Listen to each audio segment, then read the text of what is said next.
Hare Krishna, everyone. Welcome back to the daily readings of Srila Prabhupada's books, where you will learn the difference between you and your mind and be able to act like a soul. Sometimes when the mind gets out of hand, you just got to yell at it. Stop it. Don't you remember what happened the last time you did that? You made me suffer and you suffered at the same time. Why are you trying to do this to me? And if you talk like that to your mind, then you get automatically, the sensation of the difference between you and your mind. And then when you're in that state, if you just pick up any one of Prabhupada's books, Prabhupada told us this. You're in anxiety, you think you got problems, just open up any one of my books at any page and just read, and you'll immediately get relief. And we're all seeing it every day, doing this every day, every day, every day. It's a sure way to get out of on the mental platform and onto the spiritual platform and get the association of a liberated soul. Sangeeta, Hare Krishna, Hare Bo. Okay, thank you so much. Hope it works. Now, is this a different brand? Yeah. Not sure. Are you going up the ladder or down the ladder? I don't know. Oh, I see. Oh, that's good. High ratings. That's good. Okay, good. All right, now that I've gotten that off my chest, let's purify our minds by hearing from Srila Prabhupada and from Rsabhadeva. But first, let's hear from Sanatana Goswami, what he has to say about the Bhagavatam. Srimad-Bhagavatam Mahima Stotram. It goes like this. Sarva Shastrabdipi Yusha Sarva Vedaika Satpala Sarva Siddhanta Ratnaja Sarva Lokaika Drikprada. O nectar from the ocean of all scriptures, singular fruit of all the Vedas, rich mine of the precious gems of all conclusive truths, you are the only giver of sight to all the worlds. Sarva Bhagavata Prana Srimad Bhagavata Prabhu Kalindwandudita Ditya Sri Krishna Parivartita. O life air of all the Supreme Lord's devotees, O Master Srimad Bhagavatam, you are the sun risen in the darkness of Kali. You are the exact image of Sri Krishna. Paramananda Padaya Prema Varshak Shadayate Sarvada Sarvasevyaya Shri Krishnaya Namostume. I bow down to you who are supremely blissful to read. Your every syllable pours down a flood of prema. You can always be served by everyone. You are Sri Krishna himself. Madeka Bando Matsangin Madguru Mad Mahadana Manistad Magbhagya Nat Ananda Namostute. My only friend, my constant companion, my spiritual master, my great wealth, my savior, my good fortune, my source of ecstasy, I bow down to you. Asadu sadhuta dayin adini chochata kada hanamunchagada chinmam premnarit kadyospura. O bestower of saintliness to the unsaintly, O exalter of the most fallen, please never leave me. Always appear in my heart and my voice with pure love. Om Namo Bhagavate Vasudevaya. Om Namo Bhagavate Vasudevaya. Om Namo Bhagavate Vasudevaya. Om Namo Om Namo Bhagavate Bhagavate Vasudevaya. Vasudevaya. Om Namo Bhagavate Vasudevaya. Okay, us Houstonites aren't different to used to the rapid, strong change of weather we just had in the last couple of days. My voice is also going to growl. Okay, we've come to the fifth canto, fifth chapter, and we're hearing the teachings of Lord Rsabhadeva. And we're going to start out on text 8 with a real heavy verse. This is explaining the material world in a nutshell. Pungsastriya mituni bhavametam tayor mito hridaya grantemahu ato griya chetra sutaptibitayar janasya moho yamaham mameti. The attraction between male and female is the basic principle of material existence. Well, Hare Krishna. Hare Krishna. Who are you?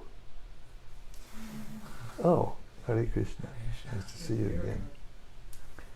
Yeah. I almost didn't recognize you. Just see body changing body exhibits. Okay.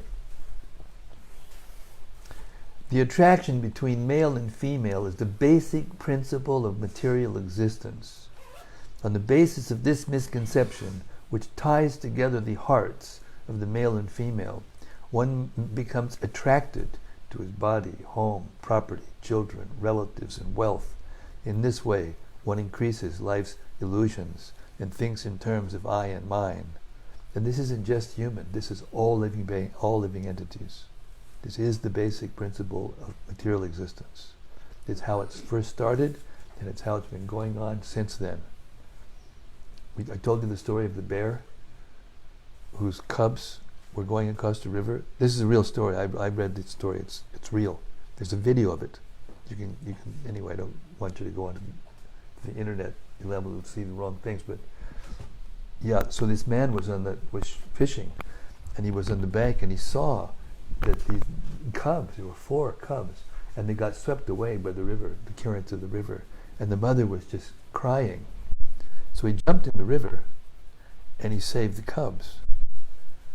And then the mama bear, it's no joke. A big mama bear came over to him, and he said, "Oh, but this may be it," And he came right over to him, and he put her arms around him, and gave him a hug. A bear hug. And he was in ecstasy. She was like really giving him some affection for having saved her cubs. Purport. Sex serves as the natural attraction between man and woman. And when they are married, their relationship becomes more involved. Due to the entangling relationship between man and woman, there is a sense of illusion whereby one thinks, this man is my husband, or this woman is my wife. This is called Hridaya Granthi, the hard knot of the heart. I wonder if you can anybody hear me out there? Hello? Hello? Hello? Hello? Hello? Hello? Maybe we'll get some rise out of somebody out there in cyberspace. This knot is very difficult to undo, even though a man and woman separate, either for the principles of varnashram or simply to get a divorce. In any case, the man always thinks of the woman, and the woman always thinks of the man.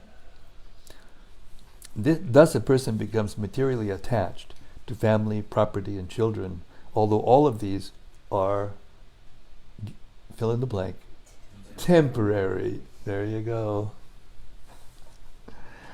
Okay. The possessor unfortunately identifies with his property and wealth. Sometimes, even after renunciation, one becomes attached to a temple or to the few things that constitute the property of a sannyasi. It's true. It's true. But such attachment is not as strong as family attachment. Haribo! Put it all in a suitcase and move on. Or 2 suitcases in my case. The attachment to the family is the strongest illusion. But if we take human society as our family, it changes. Everything changes. You got 1 husband, 1 wife, kid, or 2 or 3 or however many. But if you take on the whole human society, that's sannyas. Take on the whole human society as your kids and try to help every single person you meet. When you're in anxiety, if your mind's disturbing you, just look for somebody to help and help them. And immediately you're out of Maya. The attachment to the family is the strongest illusion. In the Satya Samhita it is stated,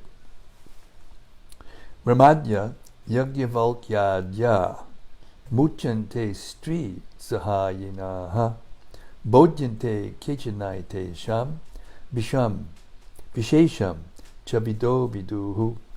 Sometimes it is found among exalted personalities like Lord Brahma that the wife and children are not a cause of bondage. On the contrary, the wife actually helps further spiritual life and liberation. Nonetheless, most people are bound by the knots of the marital relationship, and consequently they forget their relationship with Krishna. Text 9.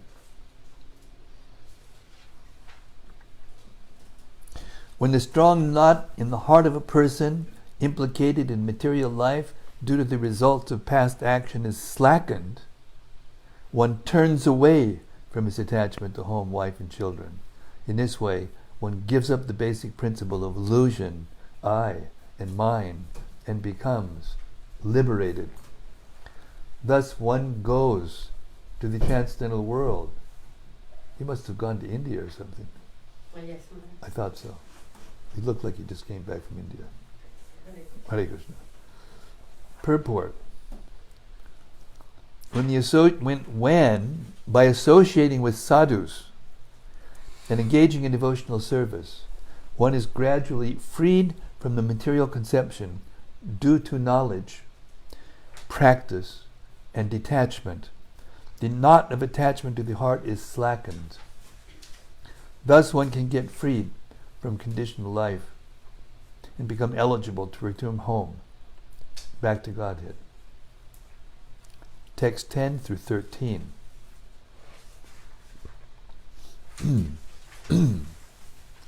My dear sons, you should accept a highly elevated Paramahamsa, a spiritually advanced spiritual master. In this way, you should place your faith and love in me, the Supreme Personality of Godhead. You should detest sense gratification and tolerate the duality of pleasure and pain, which are like the seasonal changes of summer and winter. Try to realize the miserable condition of living entities who are miserable even in the higher planetary systems. Philosophically inquire about the truth. Then undergo all kinds of austerities and penances for the sake of devotional service. Give up the endeavor for sense enjoyment and engage in the service of the Lord. Listen to discussions. Listen to discussions about the Supreme Personality of Godhead and always associate with devotees.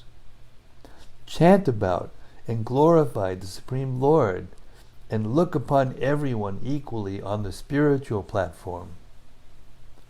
Give up enmity and subdue anger and lamentation. Abandon identifying the self with the body and the home, and practice reading the revealed scriptures. Haribo! We're doing the right thing. It's right here, black and white. Live in a secluded place and practice the process by which you can completely control your life, air, mind, and senses. Have full faith in the revealed scriptures, the Vedic literatures, and always observe celibacy. Perform your prescribed duties and avoid unnecessary talks. Always thinking of the Supreme Personality of Godhead, acquire knowledge from the right source. Thus practicing Bhakti Yoga, you will patiently and enthusiastically be elevated in knowledge and will be able to give up the false ego. I mean, how's that for a series of verses? That's why it lumped it all together into one. It's right there, Sarva, the whole thing. Spiritual slam dunk. Slam dunk. He just took it to the house, Sarva. Purport.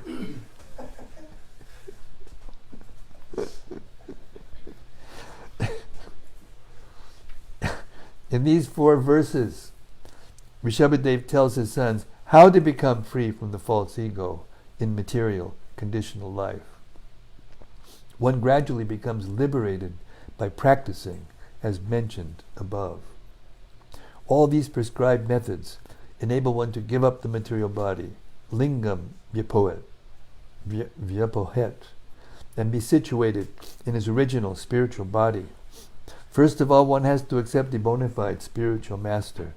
This is advocated by Srila Rupa Goswami in his Bhakti Rasamrita Sindhu, Sri Guru Padashraya. To be freed from the entanglement of the material world, one has to approach a spiritual master, tad vijnanartam, sagarum, eva bigachet. By questioning the spiritual master and by serving him, one can advance in spiritual life. When one engages in devotional service, naturally the attraction for personal comfort, for eating, sleeping, and dressing is reduced. By associating with the devotee, a spiritual standard is maintained. The word Maddeva Sangat is very important. There are many so-called religions devoted to the worship of various demigods. But here, good association means association with one who simply accepts Krishna as his worshipable deity. Another important item is dvandva, titiksha. As long as one is situated in the material world, there must be pleasure and pain arising from the material body. As Krishna advises in Bhagavad Gita, tangs titikshasya bharata. One has to learn how to tolerate the temporary pains and pleasures of this material world. One must also be detached from his family and practice celibacy. Sex with one's wife according to the scriptural injunctions is also accepted as brahmacharya, celibacy. But illicit sex is opposed to religious principles, and it hampers advancement in spiritual consciousness.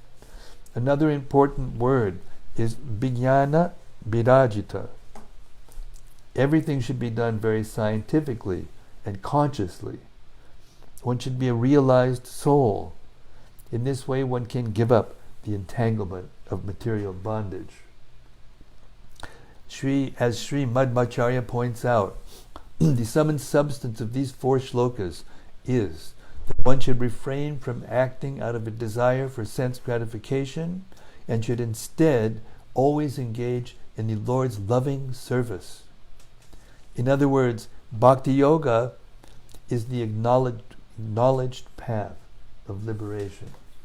Srila Madhvacharya quotes from the Adhyatma, Atmano vihitam karma bharja yet bhanya karmanaha kamasya cha parityago nirihetya yahur utamaha. One should perform activities only for the benefit of the soul. Any other activity should be given up. When a person is situated in this way, he is said to be desireless. Actually, a living entity cannot be totally desireless, but when he desires the benefit of the soul and nothing else, he is said to be desireless. Spiritual knowledge is vijnana samanvitam. When one is fully equipped with jnana and vijnana, he is perfect. Jnana means that one understands the Supreme Personality of Godhead, Vishnu, to be the Supreme Being. Vijnana refers to the activities that liberate one from the ignorance of material existence. As stated in Srimad-Bhagavatam 2.9.31, Jnanam paramaguyam me yad vijnana samanvitam. Knowledge of the Supreme Lord is very confidential, and the supreme knowledge by which one understands him furthers the liberation of all living entities. This knowledge is vijnana, as confirmed in Bhagavad Gita 4:9. Janma karma chame divyam evam yo veti tatpataha chaktudeham punar janma naitimam iti sorjana. One who knows the transcendental nature of my appearance and activities does not, upon leaving the body, take his birth again in this material world, but attains my eternal abode, O Arjuna. Text 14. As I have advised you, my dear sons, you should act accordingly. Be very careful. By these means, you will be freed from the ignorance of the desire for fruitive activity, and the knot of bondage in the heart will be completely severed. For further advancement, you should also give up the means. That is, you should not become attached to the process of liberation itself. Purport. The process of liberation is Brahma Jigyasa, the search for the absolute truth. Generally, Brahma Jigyasa is called Neti Neti, the process by which one analyzes existence to search out the absolute truth. Neti Neti means not this, not this. It's not this, it's not this, it's not this. You go through your whole life examining, is this the absolute truth? No, no, no. Is this the absolute truth? No, no, no.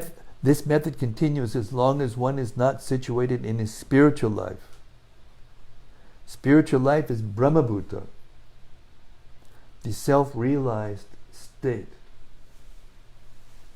In the words of Bhagavad Gita 1854, Brahmabhuta prasanatma nashochati nakankshati samak sarveshu bhuteshu madbhaktim labate param. One who is thus transcendentally situated at once realizes the Supreme Brahman and becomes fully joyful. He never laments nor desires to have anything. He is equally disposed to every living entity. In that state, he attains pure devotional service unto me.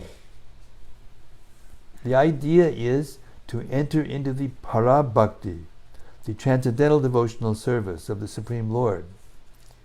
To attain this, one must analyze one's existence. But when one is actually engaged in devotional service, he should not bother seeking out knowledge. By simply engaging in devotional service undeviatingly, one will always remain in the liberated condition. Mam chayobhya bicharina bhakti yogena sevate sagunan samatijaitan brahmabhuya yakalpate. The unflinching execution of devotional service is in itself Brahmabhuta. Another important feature in this connection is anena yogena yatopadesham. The instructions received from the spiritual master must be followed immediately. One should not deviate from or surpass the instructions of the spiritual master. One should not be simply intent on consulting books, but should simultaneously execute the spiritual master's order, yato bhate sham. Mystic power should be achieved to enable one to give up the material conception. But when one actually engages in devotional service, one does not need to practice the mystic yoga system. The point is that one can give up the practice of yoga, but devotional service cannot be given up. As stated in Srimad-Bhagavatam 1.7.10, Atmaramas Jamunayo Nirgranta Apyarukrame Kurvan Haitukim Bhaktim Idam Bhuta Guna Harihi. Even those who are liberated, Atmarama, must always engage in devotional service.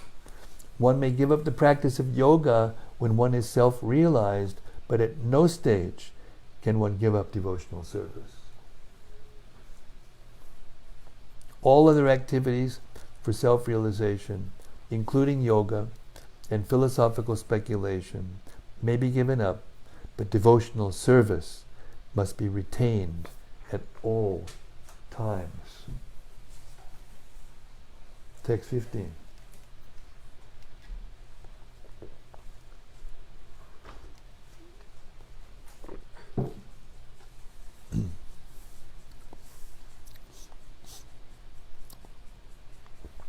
If one is serious about going back home, back to Godhead, he must consider the mercy of the Supreme Personality of Godhead, the summum bonum and chief aim of life. If he is a father instructing his sons, a spiritual master instructing his disciples, or a king instructing his citizens, he must instruct them as I have advised. Without being angry, he should continue giving instructions, even if his disciple, son, or citizen is sometimes unable to follow his order. Shall I repeat that? It's very, very relevant and very pertinent. I'm going to read it again, just in case you didn't get it the first time. Without being angry, he should continue giving instructions, even if his disciple, son, or citizen is sometimes unable to follow his order. Ignorant persons, ignorant people who engage in pious and impious activities should be engaged in devotional service by all means. They should always avoid fruitive activity. If one puts into the bondage of karmic activity his disciple, son, or citizen who is bereft of transcendental vision, how will one profit? It is like leading a blind man to a dark well and causing him to fall in.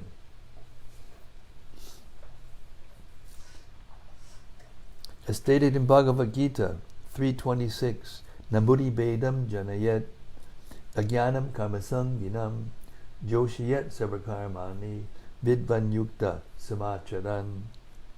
Let not the wise disrupt the minds of the ignorant who are attached to fruitive action. They should be engaged, encouraged, not to refrain from work, but to work in the spirit of devotion. Text 16. Due to ignorance, the materialistic person does not know anything about his real self-interest, the auspicious path in life. He is simply bound to material enjoyment by lusty desires, and all his plans are made for this purpose. For temporary sense gratification, such a person creates a society of envy, and due to this mentality, he plunges into the ocean of suffering. Such a foolish person does not even know about this. Purport. The word nashta drishti, one who has no eyes to see the future, is very significant in this verse. Life goes on from one body to another, and the activities performed in this life are enjoyed or suffered in the next life, if not later in this life.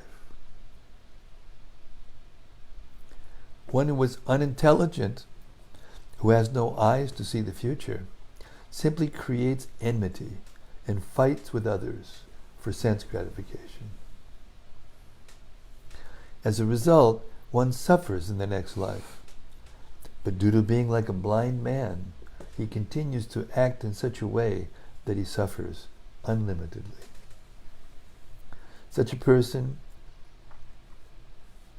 is a mudha, one who simply wastes his time and does not understand the Lord's devotional service.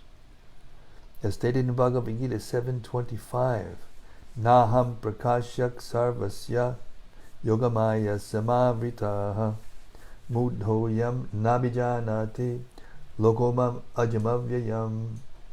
I am never manifest to the foolish and unintelligent. For them I am covered by my eternal creative potency, Yogamaya. And so the deluded world knows me not, who am unborn and infallible. In the Katha Upanishad, it is also stated, Avidyayam antare vartmananak swayam didak panditam manyamanaha. Although ignorant, people still go to other blind men for leadership. As a result, both are subjected to miserable conditions. The blind lead the blind into the ditch.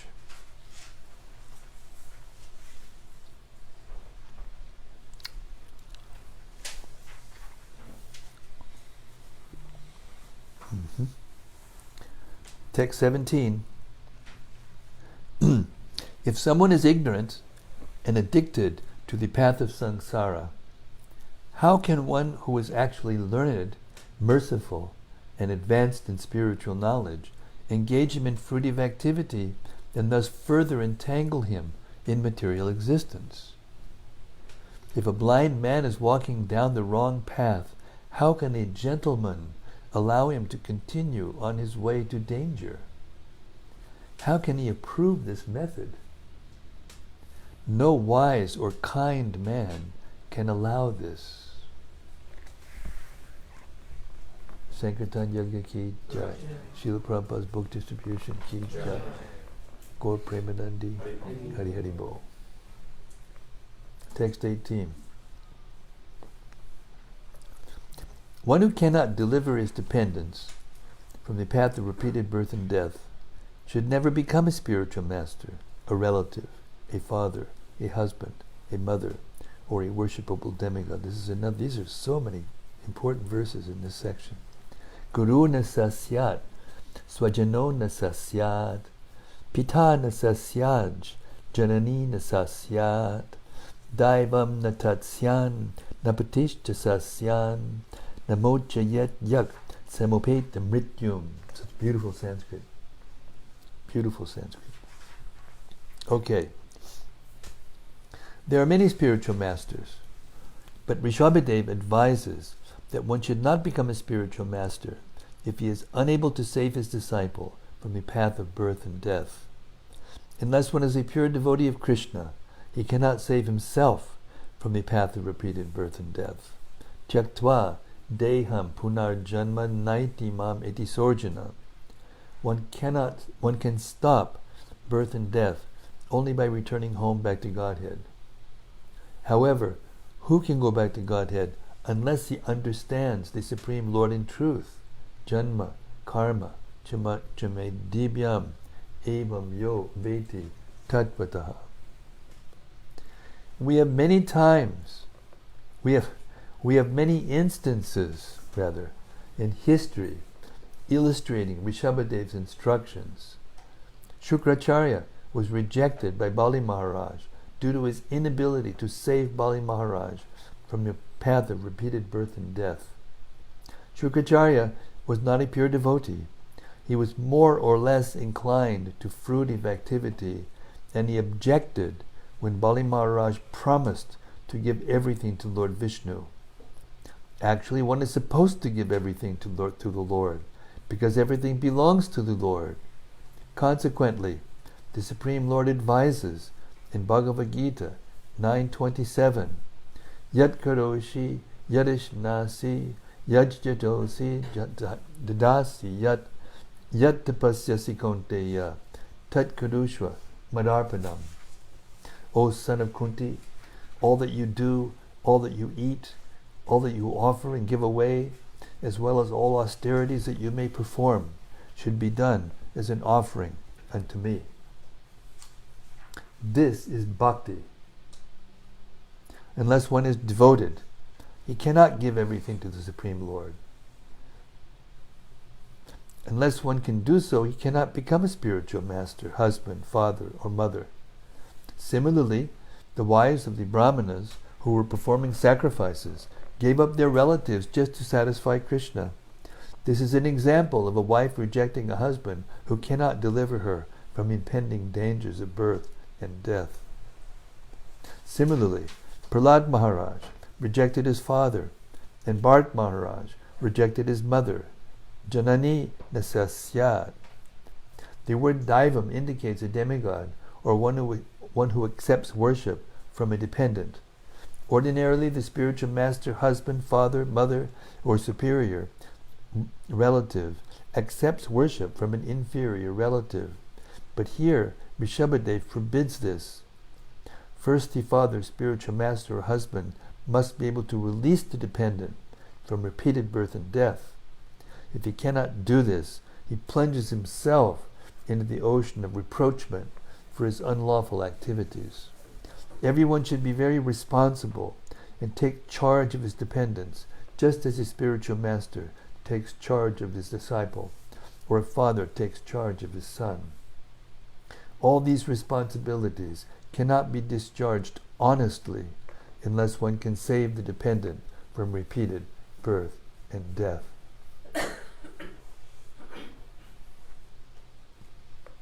Text 19.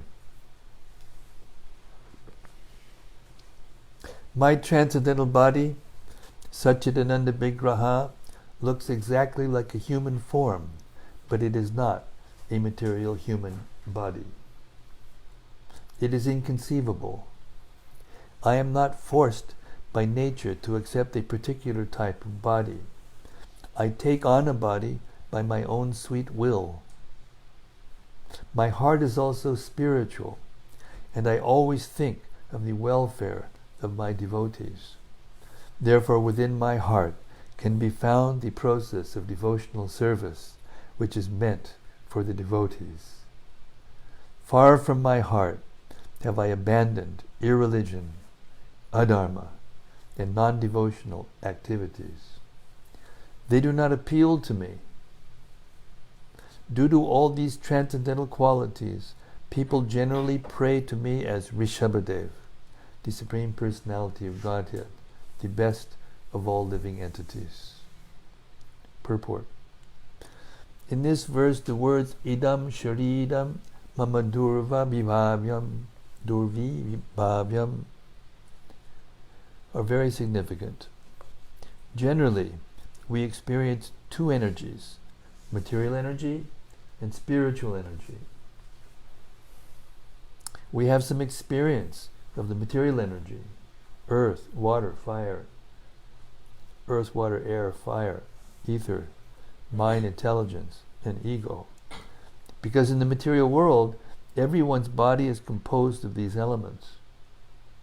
Within the material body is the spirit soul, but we cannot see it with the material eyes. When we see a body full of spiritual energy, it is very difficult for us to understand how the spiritual energy can have a body. It is said that Lord Rsabhadeva's body is completely spiritual. Therefore, for a materialistic person, it is very difficult to understand. For a materialistic person, the completely spiritual body is inconceivable. We have to accept the version of the Vedas when our experimental perception cannot understand a subject. As stated in Brahma Samhita, Ishvarat Paramak Krishna Satchidananda Vigraha. The Supreme Lord has a body with form, but that body is not composed of material elements. It is made of spiritual bliss, eternity, and living force. By the inconceivable energy of the Supreme Personality of Godhead, the Lord can appear before us in His original spiritual body.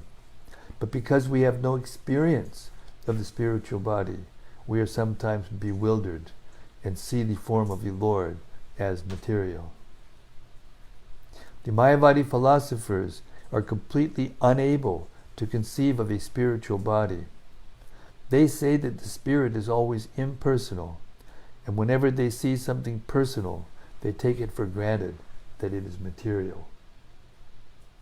In Bhagavad Gita 9:11 it is said, Abhajananti na mam mudha manushim tanamashritam param bhavamajananto mama bhuta maheshwaram.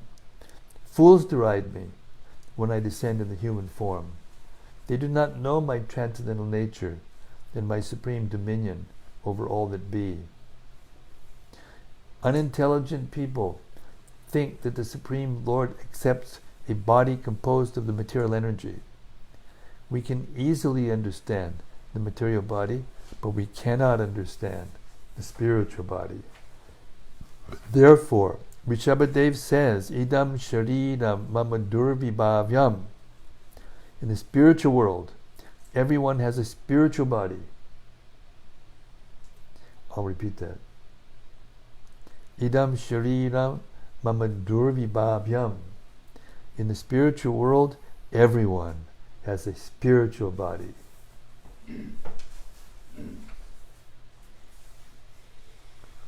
There is no conception of material existence there. In the spiritual world, there is only service and the receiving of service. There's only sevya, seva, and sevaka. The person served, the process of service, and the servant. These three items are completely spiritual, and therefore the spiritual world is called absolute. There's no tinge of material contamination there. Being completely transcendental to the material conception, Lord Rsabhadeva states that his heart is composed of Dharma. Dharma is explained in Bhagavad Gita, Sarvadharman pradityaja mamekam sharanam braja, 1866. In the spiritual world, every living entity is surrendered to the Supreme Lord and is completely on the spiritual platform. Although there are servitors, the served, and service, all are spiritual and variegated. At the present moment, due to our material conception, everything is durvibhavya, inconceivable. Being the supreme, the Lord is called Rishabha, the best. In terms of the Vedic language, nityo nityanam, we are also spiritual, but we are subordinate. I shall repeat that, just in case anybody was asleep. We are also spiritual, but we are subordinate. Krishna, the Supreme Lord, is the foremost living entity. The word Rishabha means the chief or the supreme and indicates the supreme being or God himself. Text 20.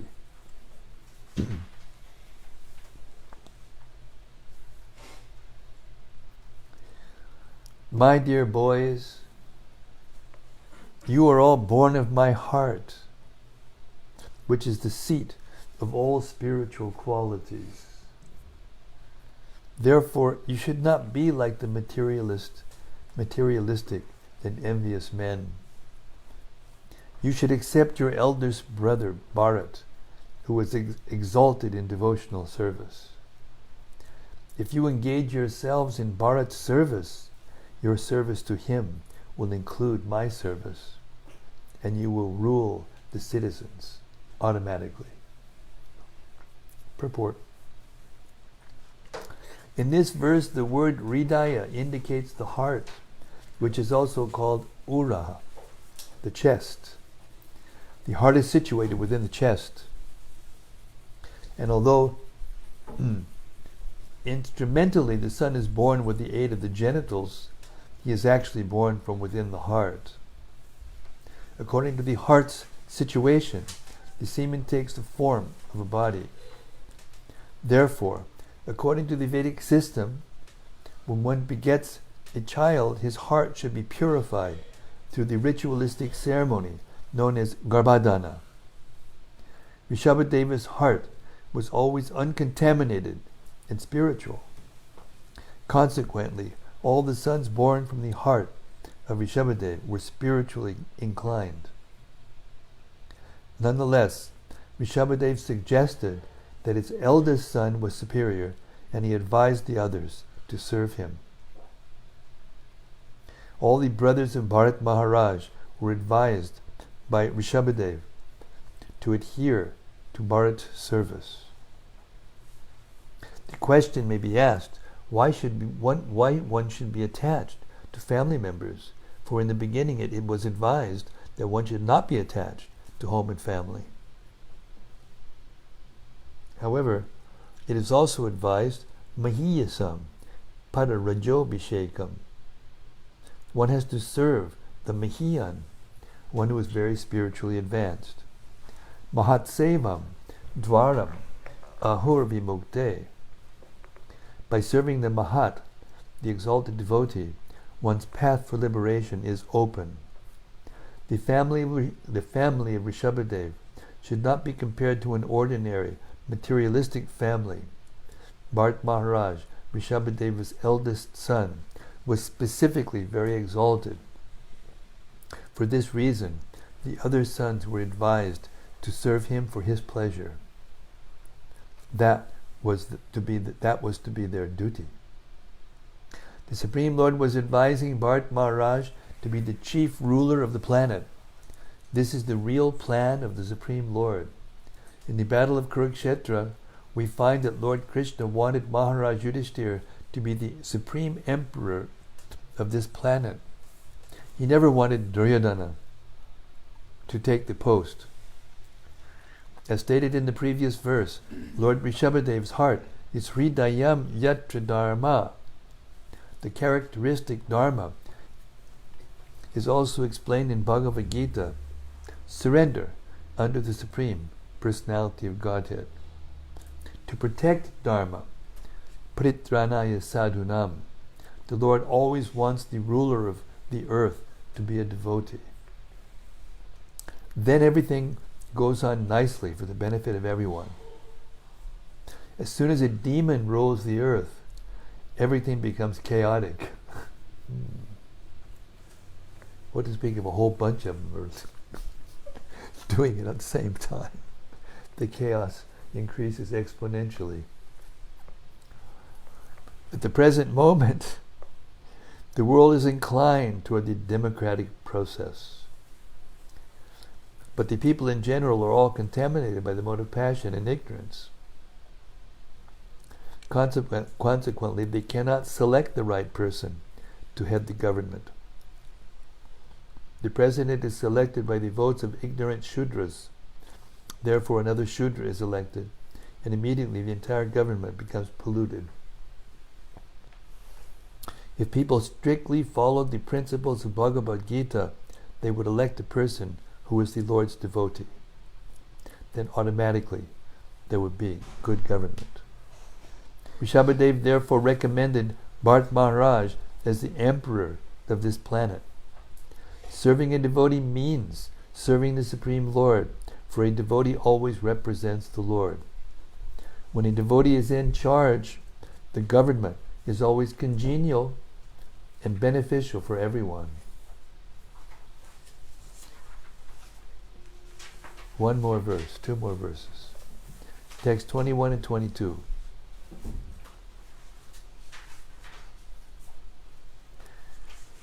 Of the two energies, manifest, spirit and dull matter, beings possessing living force, vegetables, grass, trees, and plants, are superior to dull matter, stone, earth, etc.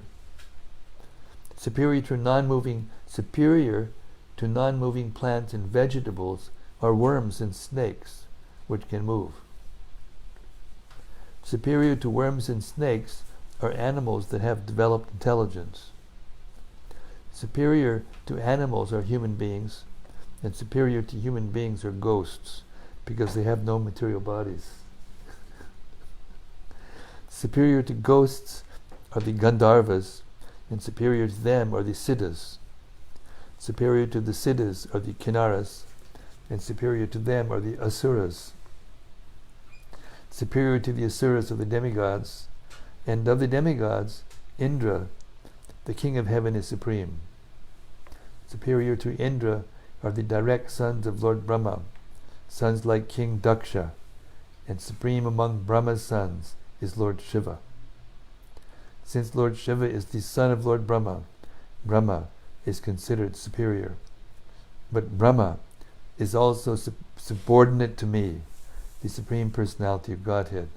Because I am inclined to the Brahmanas are best of all.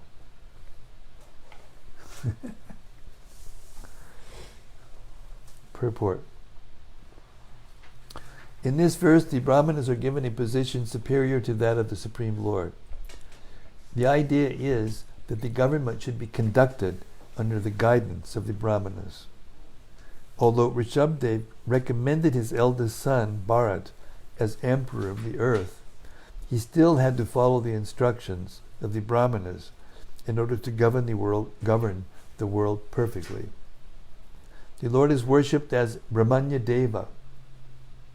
The Lord is very fond of devotees or Brahmanas. This does not refer to the so-called caste Brahmanas, but to qualified Brahmanas. A Brahmana should be qualified with the 8 qualities mentioned in text 24, such as Shama, Dhamma, Satya, and Titiksha. The Brahmanas should always be worshipped, and under their guidance, the ruler should discharge his duty and rule the citizens. Unfortunately, in this age of Kali, the executive is not selected by very intelligent people, nor is he guided by qualified Brahmanas. Consequently, chaos results. The mass of people should be educated in Krishna consciousness, so that according to the democratic process, they can select a first-class devotee like Bharat Maharaj to head the government. If the head of the state is guided by qualified Brahmanas, everything is completely perfect. In this verse, the evolutionary process is indirectly mentioned. The modern theory that life evolves from matter is to some extent supported in this verse because it is stated, Bhuteshu virudbhya. That is, the living entities evolve from vegetables, grass, plants, and trees, which are superior to dull matter. In other words, matter also has the potency to manifest living entities in the form of vegetables. In this sense, life comes out of matter, but matter also comes out of life. As Krishna says in Bhagavad Gita 10.8, Aham sarvasya prabhavo mattak sarvam pavartate. I am the source of all spiritual and material worlds. Everything emanates from me. There are 2 energies, material and spiritual, and both originally come from Krishna. Krishna is the supreme living being. Although it may be said that in the material world a living force is generated from matter, it must be admitted that originally matter is generated from the supreme living being. Nityo nityanam, chaitanas chaitananam. The conclusion is that everything, both material and spiritual, is generated from the supreme being. From the evolutionary point of view, perfection is reached when the living entity obtains the platform of a Brahmana. A Brahmana is a worshipper of the Supreme Brahman, and the Supreme Brahman worships the Brahmana. Whoa! Read that again. A Brahmana is a worshipper of the Supreme Brahman, and the Supreme Brahman worships the Brahmana.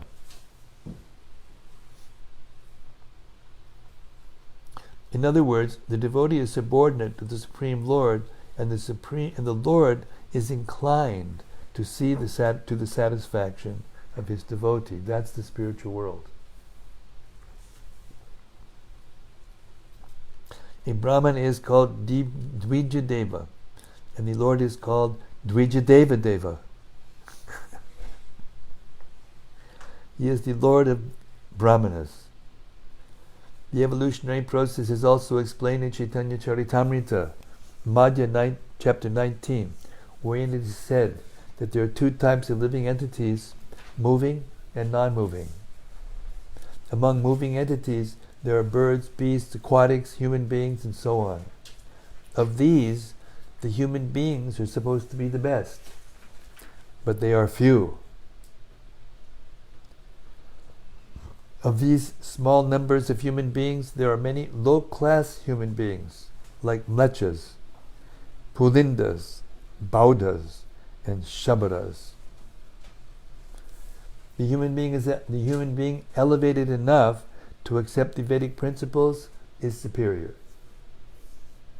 Among those who accept the Vedic principles, generally known as Varnashram, presently known as the Hindu system, few actually follow these principles. Of those who actually follow the Vedic principles, most perform fruitive activity or pious activity for elevation to a higher position. Manushyanam sahasreshu kaschit yatiti siddhaye. Out of many attached to fruitive activity, one may be a jnani, that is, one philosophically inclined and superior to the karmis. Yatatam apisiddhanam kaschinmam veti tatpataha. Out of many jnanis, one may be liberated from material bondage, and out of many millions of liberated jnanis, one may become a devotee of Krishna.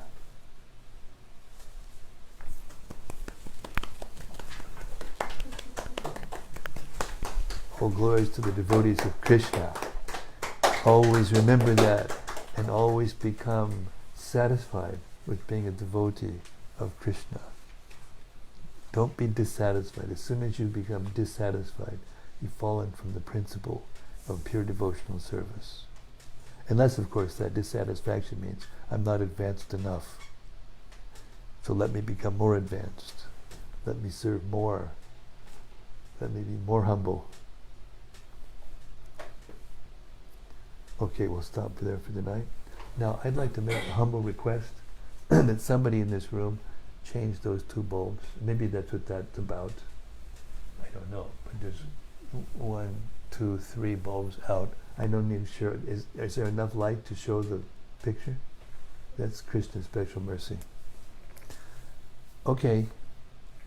Now that we have our new, by the grace of Shwetadeep Prabhu, first class microphones.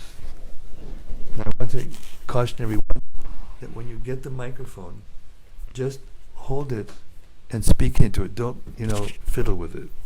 Because as soon as you fiddle with it, these are very sensitive mics. And on the other side, it sounds...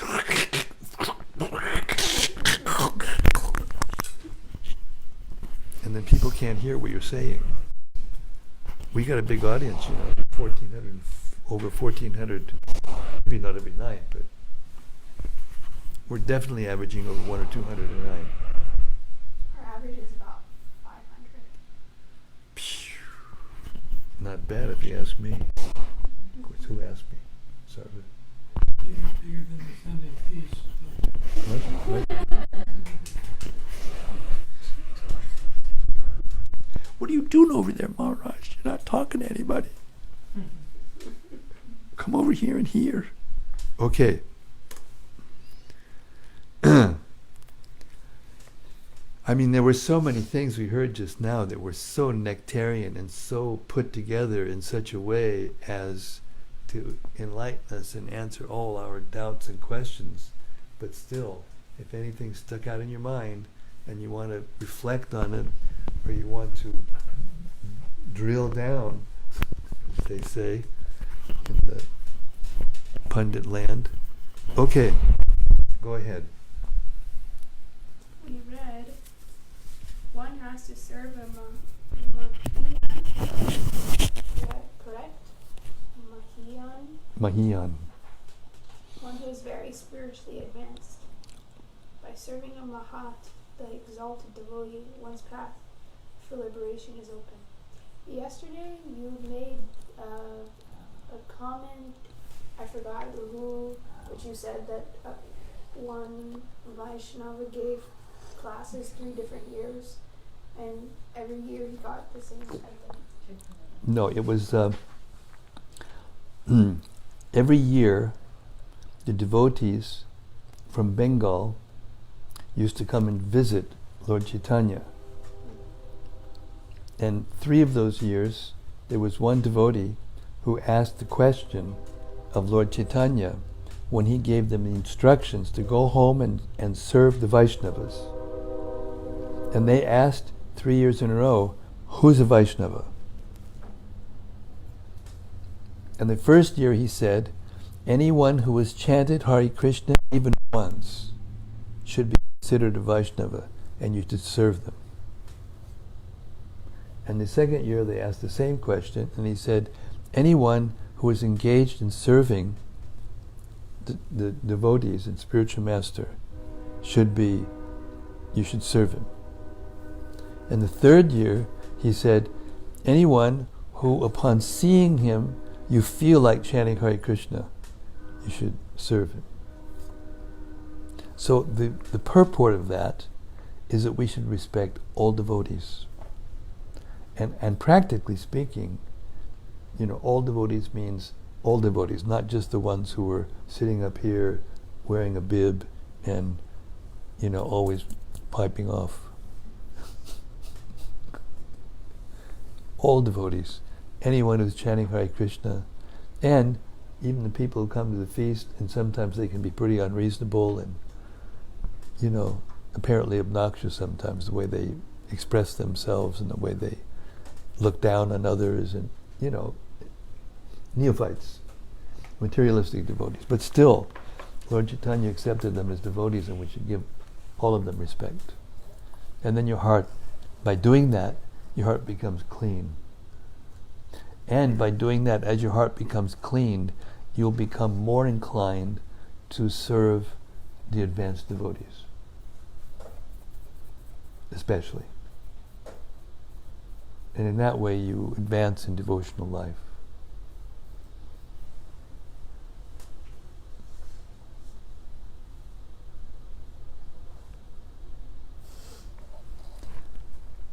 Yes, Pranata. How are we doing sound-wise? You must be monitoring. Yeah, it's going good. It's good? Both of them are good? Okay. I'm not speaking too loud. I feel like I'm yelling today because my voice is a little weak from the weather. And I'm yelling. It's very audible if it's good. Very audible. Okay. I just thought this was interesting, and I was hoping maybe you could make a connection, a deeper connection. Sounds like you're about to make one. Go ahead. In the purport of text 9, Prabhupada says, when by associating with sadhus and engaging in devotional service, one is gradually freed from the material conception due to knowledge, practice, and detachment. The knot of attachment in the heart is slackened. Thus one can get freed from conditional life and become eligible to return home back to God. And then a little bit later in the purport we heard, but when one is actually engaged in devotional service, he should not bother seeking out knowledge. And it just kind of struck me when I heard that. Yeah. This is it can seem confusing, but Jnana Vijnana Samitam Yajgyatva Mokshasheshu Bhat. So Bahunam Janmanamante Jnanavan Mam Prapadyate Vasudevam Sabramati Samahatma Sadurlabha. So this means that the jnanis are, searching for the truth. And if they're actually searching for the truth, then the knowledge that they become attached to leads them to Krishna. When one comes to Krishna consciousness, he's no longer as interested in the knowledge part of it, or even to the service part of it, but he's attached to Krishna personally. So when a person comes to the point of being actually attached to Krishna personally, to his form in personal devotional service, then the other knowledge leading up to liberation, especially the knowledge leading up to impersonal liberation, is no longer useful or no longer attractive. But that doesn't mean that we don't want to know more and more about Krishna. So as we advance in Krishna consciousness, we want to know more and more about Krishna.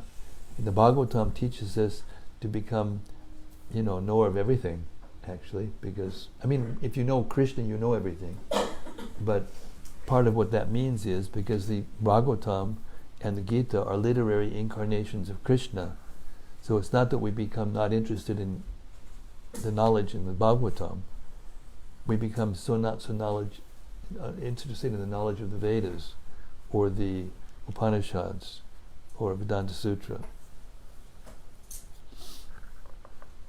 That's why Vyasadeva wasn't satisfied after he finished compiling all those literatures, or editing. He edited the Vedas. He didn't compile, but he edited the 4 Vedas and the Upanishads. And then he edited the Puranas also. He didn't, but he wrote, and the Bhagavatam. But he wrote the Mahabharata, the Vedanta Sutra, and the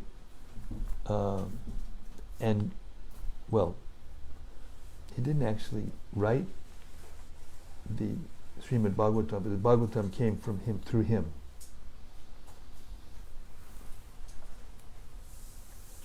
So it doesn't mean that we, give up hearing Bhagavad Gita and Srimad-Bhagavatam, Chaitanya Charitamrita. Those are non-different from Krishna, so we want to absorb ourselves in the knowledge coming from those literatures because they are non-different than Krishna. But the Vedas and Upanishads, they are busy analyzing what's the difference between matter and spirit, and analyzing so many things, even some of the qualities of Krishna, or of the Absolute, of the Supreme Absolute. But it doesn't emphasize the person, personal characteristics, the abode, the ways of serving and loving and exchanging. That's why at the end of the reading it talked about how in the spiritual world there's just 3 things. There's the servant, the service, and the served.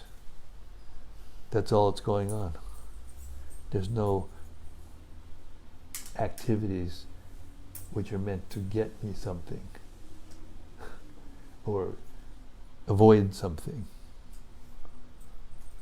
Material existence is always trying to get something and to avoid something, to avoid distress and to get happiness.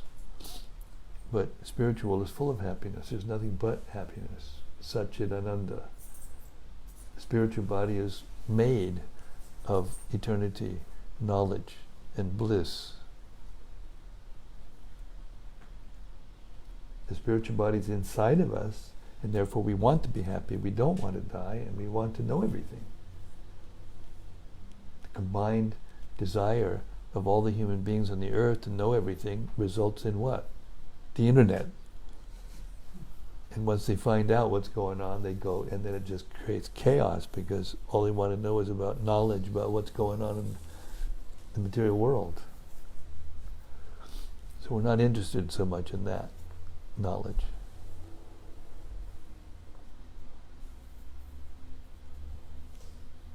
Is that something? Something? Thank you.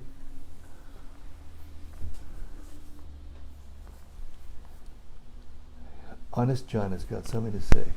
Give him that. Pass over that mic.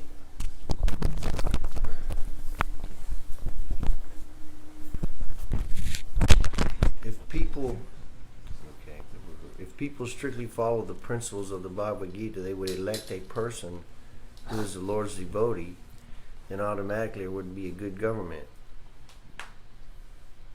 Rsabhadeva therefore recommended Bharata Maharaj as the emperor of the planet.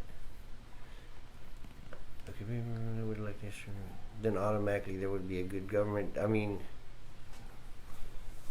the president is selected by the votes of ignorant Sudras, therefore another Sudra is elected, and immediately the entire government becomes polluted. Are we allowed to get involved in politics and make a party and Well, put there, people in? at one point in the history of our movement, Prabhupada allowed a devotee who was very inclined, a few devotees who were very politically inclined, to get into politics. And my godbrother Balavanta, he ran for mayor of Atlanta. And the party was called In God We Trust Party. He didn't get so many votes, but it gave us a platform to get out there and stump, like go on the stump and preach on the stump. But what happened was they got too much absorbed in political thoughts, and Prabhupada pulled the plug. And then from then on, he advised us, actually, we're not interested in politics. Let them be and let us advise them. And that's the system here that's described by Rsabhadeva. That the kings are actually qualified, and the Brahmins advise them, so that everything's run very nicely according to Krishna's will. Now, I read a very interesting article quite some time ago, because I'm a writer and an editor, and when you want to be able to write well, you have to read good writers who write well. Not that the subject matter is scripture, but sometimes people are very good writers, and we like to improve our writing skills. And I read this one article by Sullivan. I don't remember his full name, but he was a writer for the New York magazine, very high-end magazine. And I got attracted to it because it was an analysis of democracy. And so I got, let's compare this analysis to Prabhupada's analysis. So I started to read it, and it sounded as if he was going in the same direction as Prabhupada, how useless it is. And then, as he kept analyzing, he said, now if you would think logically, as democracy evolves, when you come to the end game, it would be anarchy, because it's for freedom and by the people, for the people, and everything. Everyone, pretty soon you got everybody wants their own thing, and it just becomes anarchy. But he said, and I thought this was very interesting, he said actually where it ends is in tyranny. Because people can't be satisfied with, being in chaos. They've got to try to bring it together, So the point that Prabhupada is making here, and that Rsabhadeva is making, is that really the type of government isn't so important, but the quality of the leadership. Because whatever kind of government you have a leader. He's a president or a prime minister or a, what do they call it, or a king, or what do they call it, a dictator, or a, what do they call it? Anyway, there's always somebody that's got to be in charge. It's nature, can't avoid it. So Prabhupada didn't insist on the system so much as he insisted on the consciousness of the leadership. And if it's Krishna conscious leadership, then things will go better. But Kali Yuga means that Kalo means Kali, Shudra means Shudra, Sambhava means born. Everyone's born Shudra in Kali Yuga, everyone. There's no Garbhadana Sanskara anymore. There's no, as we read in one of the first purports, we heard about that, before the man and woman unite, man and wife unite to conceive, they do spiritual activities so that they're both in as good as consciousness as possible. And it's not just done as a fit of passion, it's actually done consciously. And as consciously as it's done, That's the quality of the child that will be born. And therefore, if we want peace on the earth, you have to have a good population. Therefore, good grihastas are necessary. Because from good grihastas come good brahmacharis. And from good brahmacharis and good grihastas come good sannyasis. And then, those different orders of society, which this is the varnashram system.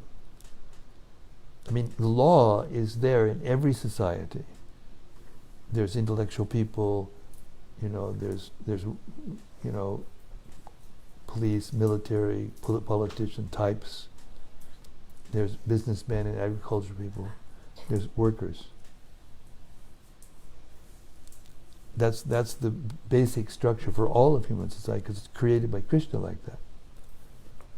But in the varnashram system, the difference is that they're all doing it for the pleasure of Krishna or Vishnu. There's a nice purport here where Srila Prabhupada states, it's 248 in case anybody wants to make a note and read it later, just to check to see if I'm doing the right thing. The verse says, "Perform your duty equipoised, O Arjuna, abandoning all attachment to success or failure. Such equanimity is called yoga." So here it means even doing your duty is yoga, if it's done properly. Then in the last paragraph of the purport, Prabhupada says, Arjuna is a Kshatriya, and as such he is participating in the Varnashram Dharma institution. It is said in the Vishnu Purana that in the Varnashrama Dharma, the whole aim is to satisfy Vishnu. No one should satisfy himself, as is the rule in the material world, but one should satisfy Krishna. So unless one satisfies Krishna, one cannot correctly observe the principles of Varnashram Dharma. Indirectly, Krishna was advised to act as Krishna told him. So what happens is, if the different sectors or sections of human society do not try to satisfy Krishna, then they compete with one another for supremacy. And therefore there's chaos. And as the human society goes down as a result of all that, it goes from the Brahmanas being in control to the Kshatriyas being in control, the kings, and to the Vaishnavas being under control, and that's what's happening right now, to the Shudras being controlled. That'll be communism. And as it goes in that direction, the human qualities of human society get gradually more and more lost, and the humans act more like animals.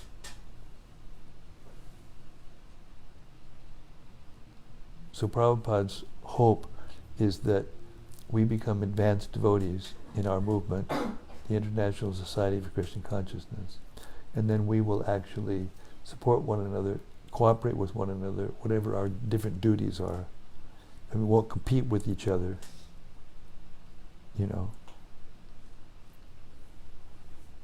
Therefore the Bhagavatam kicks out cheating religion in the very beginning, Dharma Kaitavo. Dharma Kaitavo. Paramo Nirmatsaranam Satam. This book is Paramo Nirmatsaranam Satam. It is for those who are not envious of one another, and especially of Krishna, and who are honest. So when we're honest, we don't make up things and gossip and fault find with one another, and therefore the atmosphere becomes more congenial and more united and more spiritual. confirmed. Now they're protesting. They're protesting. Yes, Sarva.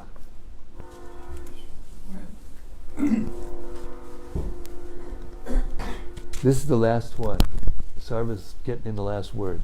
I believe when this devotee was running for mayor in Atlanta, he was doing fairly well getting free publicity and speaking about Krishna, but when he wanted some money for his campaign, as I recall, he wrote to Prabhupada, and Prabhupada didn't like the idea of using money that could be used to print our books and do directly Krishna conscious activities for the politics, because in the politics these days it takes a lot of money to run.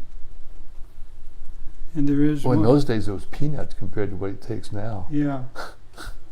But there's Tulsi Gabbard, this lady that's actually a devotee of Krishna. She's trying to become president, but she's got less than 1% of the support, in polls. And just to get into the debates with other candidates, she has to raise a whole lot of money. Millions of dollars. Yeah, so it's a whole process. You know how much it takes to be the president now? $1 billion? $1 billion. That's right. That's what it takes. So whether to spend $1 billion for printing Prabhupada's books or... Yeah, that's true. Although that was just a little part of why he pulled the plug. That was part of it.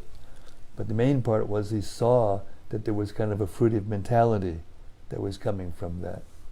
But what you were saying is kind of like symbolic of that, of what he saw. You can change the world one devotee at a time. Yeah, one person One at a neighbor time. at a time. One person at a time. One person at a time. That's what we're trying to do here. That's what this little exercise that I'm doing, that I made my vow to do, is all about. We'll see. Everybody knows what I'm doing. We'll see who comes to hear. Hare Krishna. That's why I like to be with you all. My favorite people on the earth. All of you. Those who come every day. Hare Krishna. Rsabhadeva ki jai.